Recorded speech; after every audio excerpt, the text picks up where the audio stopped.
Hello there. I thought that I would read my favorite Christmas story, How the Grinch Stole Christmas, to some of my favorite little friends. And as you can see, I have lots of different little friends sitting around me this morning. Every Who down in Whoville liked Christmas a lot. But the Grinch, who lived just north of Whoville, did not. The Grinch hated Christmas, the whole Christmas season. Now please don't ask why. No one quite knows the reason. It could be his head wasn't screwed on just right. It could be perhaps that his shoes were too tight. But I think that most likely reason of all may have been that his heart was 2 sizes too small. But whatever the reason, his heart or his shoes, he stood there on Christmas Eve hating the Whos, staring down from his cave with a sour, grinchy frown at the warm lighted windows below in their town. For he knew every Who down in Whoville beneath was busy now hanging a mistletoe wreath. And they're hanging their stockings, he snarled with a sneer. Tomorrow is Christmas, it's practically here. Then he growled with his Grinch fingers nervously drumming. I must find some way to stop Christmas from coming. For tomorrow, he knew, all the Who girls and boys would make bright and early.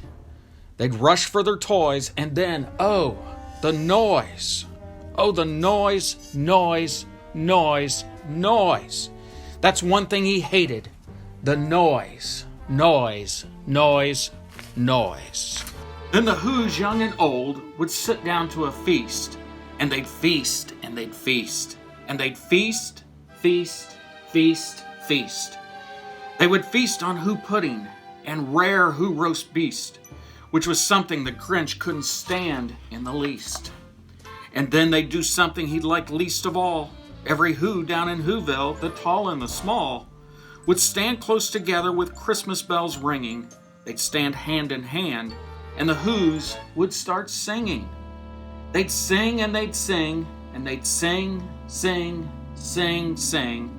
And the more the Grinch thought of this Who Christmas sing, the more the Grinch thought, I must stop this whole thing. Why, for 53 years I've put up with it now. I must stop this Christmas from coming, but how?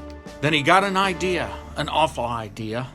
The Grinch got a wonderful, awful idea. I know just what to do. The Grinch laughed in his throat, and he made a quick Santa Claus hat and a coat.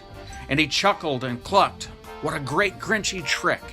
With this coat and this hat, I look just like Saint Nick. All I need is a reindeer. The Grinch looked around, but since reindeer are scarce, there was none to be found. Did that stop the old Grinch? No. The Grinch simply said, if I can't find a reindeer, I'll make one instead. So he called his dog Max, then he took some thread, and he tied a big horn on top of his head. Then he loaded some bags and some old empty sacks on a ramshackle sleigh, and he hitched up old Max. Then the Grinch said, get up, and the sleigh started down toward the homes where the Whos lay a snooze in their town. All their windows were dark, quiet snow filled the air. All the Whos were all dreaming sweet dreams without care. When he came to the first little house on the square, this is stop number 1, the old Grinchy Claus hissed, and he climbed to the roof, empty bags in his fist. Then he slid down the chimney, a rather tight pinch. But if Santa could do it, then so could the Grinch. He got stuck only once, for a moment or two. Then he stuck his head out of the fireplace flue, where the little Who's stockings all hung in a row. These stockings, he grinned, are the first thing to go. Then he slithered and slunk with a smile most unpleasant around the whole room, and he took every present.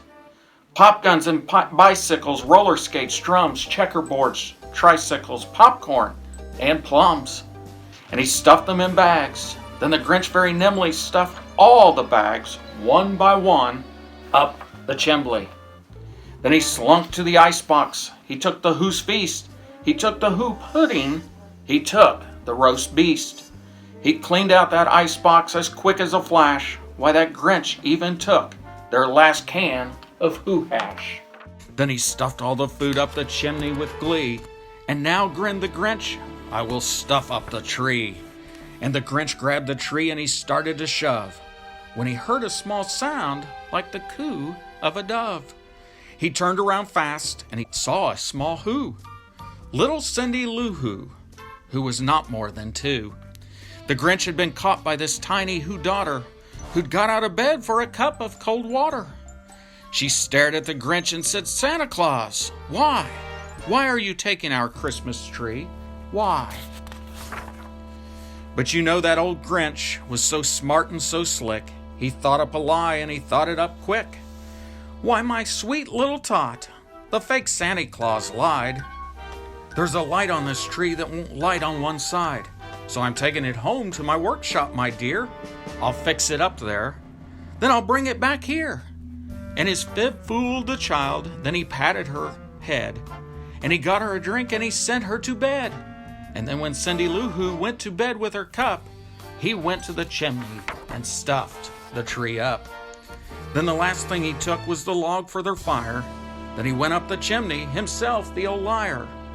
On their walls he left nothing but hooks and some wire.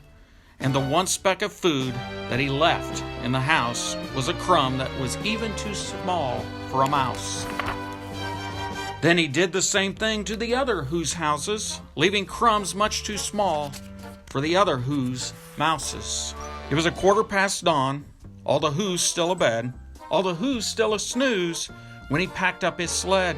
Packed it up with their presents, the ribbons, the wrappings, the tags, and the tinsel, the trimmings, the trappings. 3,000 feet up the side of Mount Crumpet, he rode with his load to the tip-top to dump it. Pooh-pooh to the Who's. He was Grinchiously humming. They're finding out now that no Christmas is coming. They're just waking up. I know just what they'll do. Their mouths will hang open a minute or two. Then the Who's down in Whoville will all cry, "Boo-hoo." "That's a noise," grinned the Grinch, "that I simply must hear." So he paused and the Grinch put his hand to his ear.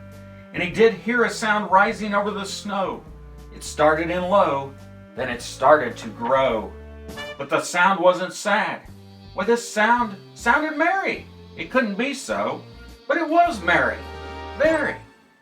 He stared down at Whoville. The Grinch popped his eyes, then he shook. What he saw was a shocking surprise. Every Who down in Whoville, the tall and the small, was singing without any presents at all. He hadn't stopped Christmas from coming. It came. Somehow or other, it just came just the same.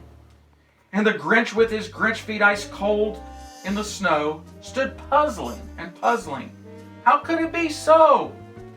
It came without ribbons, it came without tags, it came without packages, boxes, or bags. And he puzzled 3 hours till his puzzler was sore. Then the Grinch thought of something he hadn't before. Maybe Christmas, he thought, doesn't come from a store. Maybe Christmas, perhaps, means a little bit more. And what happened then? Well, in Whoville they say that the Grinch's small heart grew 3 sizes that day.